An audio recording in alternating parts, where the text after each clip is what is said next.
Hello, I am Marco, a language teacher and researcher, and today I would like to talk about Spain and racism. Is Spain a racist country? Last May 21, 2023, just 1 month ago, a particular disgusting event happened in Spain, in Valencia. So Real Madrid footballer Vinicius was the victim of some racist comments and racist attitudes from a part of the public attending the event. That disgusting circumstance was quite outcasted, and even the president of Brazil made a statement, some officials at the UN also, Spanish politicians too. So, but this is not just a specific event that happens from time to time, especially in sports events, not only in Spain, but in Spain it happens a lot. I remember, here you have the other picture, in 2006, in my city, in Zaragoza, Samuel Eto'o also was a victim of some racist comments. So the key is that we have some common racist and in general discriminatory attitudes in not only but mainly in sports events in Spain. So that's basically the reason I wanted to talk about this today. So we can analyze this phenomenon from many different aspects and dimensions, but I would like to talk today. I would like to talk about the third agent. So when we have this kind of discriminatory events, we have three agents: the victim, the racist, or the discriminatory people in general. Sometimes because of race, sometimes because of gender, or any other reason, or some other reasons, better said. But we have the third agent, the one we always forget, the public.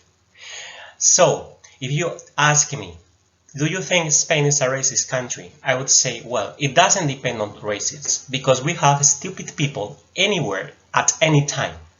We can discuss is the number of stupid people is increasing or decreasing. Yeah, it's true, but we can find this kind of stupid people anywhere, anytime, and they are a minority, they are not the majority. So in that sense, I wouldn't say Spain is a racist country because we have a minority of stupid people as anywhere in the world.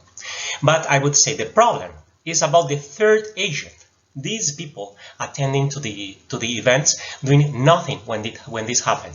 So the Valencia's stadium, Mestalla, has a capacity of 50,000 people.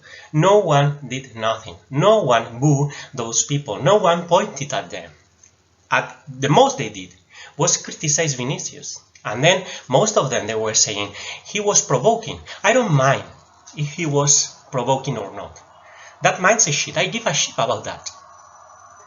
The real problem is that we have racist attitudes.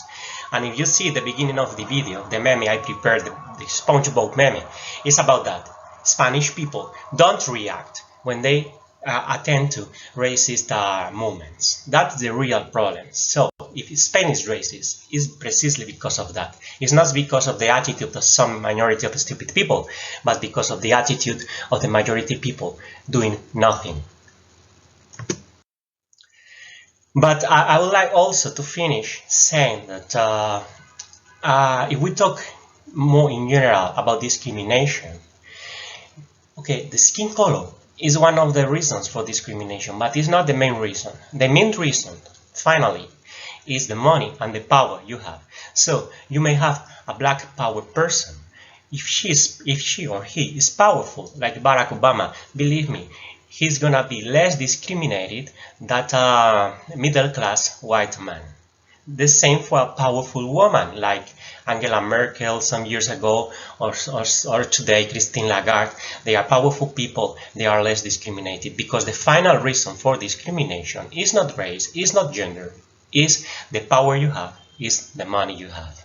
So don't forget about that. And the second is that the second thing I would like to say is that we have different kind of racism. We have aggressive racism, like the one we could see in Spain 1 month ago in that football match, but we have also soft racism. I've been living in countries that personally I believe they are more racist than Spain, because there is no this kind of aggressive racism, but this soft racism is a general idea in all the society. So, for instance, I've been living in countries in which English teachers are paid according to their skin color, not according to their capacities or according to the English level. I've been living in countries in which people think that having colonial European blood it's something valuable for themselves, and even their face features or their skin color. They think that's much more valuable, and that's not a minority of people thinking about that, but that's a common social behavior. So personally, I think that we can make a distinction between this aggressive racism and soft racism. There are countries with soft racism, but there's more spread racism. Let me finish this spiel in a positive way, talking about the least racist country I have lived in. Pay attention, I say the least racist country. I am not saying a country with no racism at all. I think that doesn't exist, honestly.